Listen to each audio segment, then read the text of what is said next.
Assalamu alaikum dear students and friends, this is Saqib Iqbal. Welcome on my YouTube channel. आज हम discuss करेंगे about atomic size के हमारे पास atomic size क्या होता है। इसमें हम डिस्कस करेंगे एटॉमिक रेडियस, कोवेलेंट रेडियस या एटॉमिक रेडियाई या कोवेलेंट रेडियाई। सो इसको भी आज हम डिस्कस करेंगे।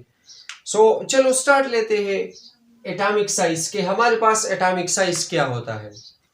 तो सबसे पहले मैं डिफाइन करूंगा एटॉमिक साइज को कि एटॉमिक साइज हमारे पास होता है क्या। अगर आप इस एटम को देखें, इसका आउटर मोस्ट शेल, सबसे बाहर वाला शेल हमारे पास क्या है, ये है ना, ये हमारे पास आउटर मोस्ट शेल है, आउटर मोस्ट शेल है। और याद रखिए इस आउटर मोस्ट शेल को हम एक नाम देते हैं और that is known as the valence shell. Valence shell यानी जो आउटर मोस्ट शेल होता है इसको हम क्या कहते हैं, वैलेंस शेल कहते हैं। अब इसी वैलेंस शेल, यहाँ पर जो वैलेंस शेल मौजूद है और यहाँ पर जो इस तरफ पे भी वैलेंस शेल मौजूद है, इसके दरमियान डिस्टेंस को, यानी ये जो हमारे पास डिस्टेंस है इस वैलेंस शेल और इस वैलेंस शेल, इसके दरमियान डिस्टेंस को हम क्या कहते हैं, एटॉमिक साइज कहते हैं। लेकिन इसके लिए एक बात याद रखिए कि मैं यहाँ पर न्यूक्लियस को क्रॉस करूंगा, पासिंग थ्रू न्यूक्लियस। देखिए यहाँ पर भी शेल है, आउटर मोस्ट शेल, यहाँ पर भी एक शेल है, लेकिन ये जो हमारे पास ये जो डिस्टेंस है इसको मैं एटॉमिक साइज नहीं कहता। एटॉमिक साइज के लिए जरूरी है कि मैं न्यूक्लियस को पास करूंगा। तो मैं कह सकता हूं कि the distance between the shells या the distance between the valence shell passing through the nucleus, मैंने इसी न्यूक्लियस को पास किया, इसको हम क्या कहते हैं, एटॉमिक साइज। यानी the distance between the valence shell के दरमियान जो डिस्टेंस है passing through the nucleus is called atomic size. याद रखिए एटॉमिक साइज में एक बात याद रखिए कि हमारे पास एटम्स आइसोलेट फॉर्म में जो मौजूद होते हैं, सिंगली हमारे पास मौजूद होते हैं, इसकी शेप कुछ और होगी। लेकिन जब वो हमारे पास मुख्तलिफ एटम्स के साथ कंबाइन हो जाते हैं और जिससे हमारे पास मॉलिक्यूल्स बन जाते हैं, फिर उस वक्त में हमारे पास इसकी साइज या वॉल्यूम हमारे पास डिफरेंट होगी। किस तरह मैं आपको बताता हूं। ये हमारे पास एक इंडिविजुअल एटम है, लेट्स सपोज इस एक इंडिविजुअल एटम का साइज या वॉल्यूम, लेट्स सपोज मैं एग्जांपल दे रहा हूं, लेट्स सपोज वो हमारे पास इतना है। लेकिन सेम यही एटम जब दूसरे एटम्स यानी तीसरे बहुत सारे एटम्स के साथ कंबाइन हो जाते हैं, उससे हमारे पास जब मॉलिक्यूल्स बन जाता है, तो फिर इसका साइज हमारे पास लेट्स सपोज इतना हो जाता है। मैं कह सकता हूं कि इट मस्ट बी रिमेंबर, ये याद रखिए, that an atom in isolation, एक ऐसा एटम जो कि हमारे पास अलग मौजूद हो, आइसोलेशन फॉर्म में मौजूद हो, वो हमारे पास क्या होगा, हैज डिफरेंट साइज, इसका साइज डिफरेंट होगा। किसके साइज से डिफरेंट होगा, जो हमारे पास कंबाइन होंगे। एटम वही है, देखिए ये एटम मैंने किस मार्कर से ड्रा किया है, रेड से, ये भी हमारे पास रेड मार्कर वाले एटम है। ये हमारे पास सेम एटम है, ये भी सेम एटम, ये भी सेम एटम, लेकिन हमारे पास यहाँ पर इंडिविजुअल इसका वॉल्यूम कुछ और होता है, और जब हमारे पास ये कंबाइन होते हैं एटम्स के साथ, तो फिर इसका वॉल्यूम कुछ और होता है। Has different size than when it combination with other atom, जो हमारे पास कंबाइन होते हैं तो फिर इसकी वॉल्यूम हमारे पास डिफरेंट हो जाती है। अब हम एटॉमिक साइज को एक्सप्रेस करते हैं किस चीज में, हमारे पास एटॉमिक रेडियाई में, कोवेलेंट रेडियाई में और आयनिक रेडियाई में। हम सबसे पहले डिस्कस करते हैं एटॉमिक रेडियाई या एटॉमिक रेडियस। एटॉमिक रेडियस क्या है, अगर इसी डायग्राम से आपको समझाऊं, ये लेट्स सपोज हमारे पास क्या है, एक एटम है, ये हमारे पास क्या है, एक एटम है। इसी एटम को अगर आप देखें, इसी न्यूक्लियस और वैलेंस शेल के दरमियान जो डिस्टेंस है, जो फासला है, इसी न्यूक्लियस और वैलेंस शेल के दरमियान जो फासला है, this distance is actually known as the atomic radius. यानी रेडियस हम किसको कहते हैं? ये हमारे पास लेट सपोज एक सर्कल है, ये इसका सेंटर है, तो हाफ सर्कल को हम क्या कहते हैं? रेडियस कहते हैं। और फुल को हम क्या कहते हैं? डायमीटर कहते हैं। तो यहाँ पर तो लफ्ज क्या है? रेडियस है। तो एटॉमिक रेडियस, एटम का रेडियस। तो अब ये हमारे पास इतना हो जाएगा, ये न्यूक्लियस, ये इसका वैलेंस शेल। सो न्यूक्लियस और वैलेंस शेल यानी आउटरमोस्ट शेल के दरमियान जो डिस्टेंस होता है, इस डिस्टेंस को हम क्या कहते हैं? Atomic radius. यानी the distance between the nucleus and the valence shell, valence shell और न्यूक्लियस के दरमियान जो डिस्टेंस होता है, इसको हम क्या कहते हैं? Atomic radius. रिप्रेजेंटेशन देखते हैं कि हम एटॉमिक रेडियस को किस चीज से रिप्रेजेंट करते हैं। तो याद रखिए, इसको हम स्मॉल आर से रिप्रेजेंट करते हैं। रिलेशनशिप देखते हैं। देखिए यहाँ पर ही हमारे पास लेट सपोज एक एटम है, ये हमारे पास एक एटम है कि इसका न्यूक्लियस है, न्यूक्लियस। ये हमारे पास इसमें एक शेल है। सो अब यहाँ पर हमारे पास एटॉमिक रेडियस इतना होगा, ठीक है। अगर मैं एक और शेल को लेट सपोज ऐड करूं यहाँ पर, तो अब ये एटॉमिक रेडियस ज्यादा हो जाएगा, यहां तक आ जाएगा। अगर मैं एक और शेल को भी ऐड करूं तो हमारे पास क्या होता है? एटॉमिक रेडियस ज्यादा होगा।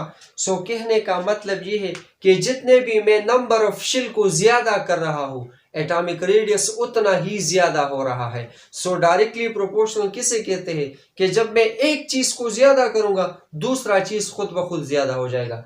मैं नंबर ऑफ शेल को ज्यादा कर रहा हूं, एटॉमिक रेडियस खुद ब खुद ज्यादा हो रहा है। सो रिलेशनशिप क्या है कि हमारे पास एटॉमिक रेडियस डायरेक्टली प्रोपोर्शनल होता है नंबर ऑफ शेल की। जितने शेल ज्यादा होंगे, उतने ही हमारे पास उसका एटॉमिक रेडियस ज्यादा होगा। सो इसको हम एटॉमिक रेडियस को हम एक्सप्रेस करते हैं पिकोमीटर में और नैनोमीटर में। याद रखिए, इंपॉर्टेंट एमसीक्यूज बन सकता है। हमारे पास 1 नैनोमीटर किस चीज के बराबर होता है? इसके। 1 पिकोमीटर हमारे पास इसके बराबर होता है। यानी 1 nanometre is equal to 1.0 multiply 10⁻⁹ metre, और 1 पिकोमीटर हमारे पास बराबर होता है 1.0 मल्टीप्लाई 10⁻12 मीटर। ये इसके हमारे पास बराबर होता है। अब हम पढ़ते हैं trends of atomic radius in periodic table. Trends of atomic radius का मतलब ये है कि हमारे पास पीरियोडिक टेबल में क्या है? 2 चीजें हैं, ग्रुप्स है, पीरियड्स है। अब जब हम ग्रुप्स में देखते हैं, यानी ग्रुप्स हमारे पास वर्टिकल कॉलम है, यानी जब हम ग्रुप में टॉप से बॉटम की तरफ आते हैं, तो एटॉमिक रेडियस क्या होता है? डिक्रीज होता है या इंक्रीज होता है? ये हम देखेंगे।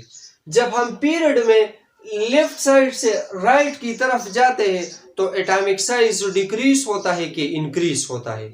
इसका मतलब ये है। सो चलो ट्रेंड्स पढ़ते हैं। सो हम सबसे पहले ग्रुप्स में देखते हैं। ग्रुप्स हमारे पास क्या है? वर्टिकल कॉलम्स पीरियोडिक टेबल में जो मौजूद होते हैं।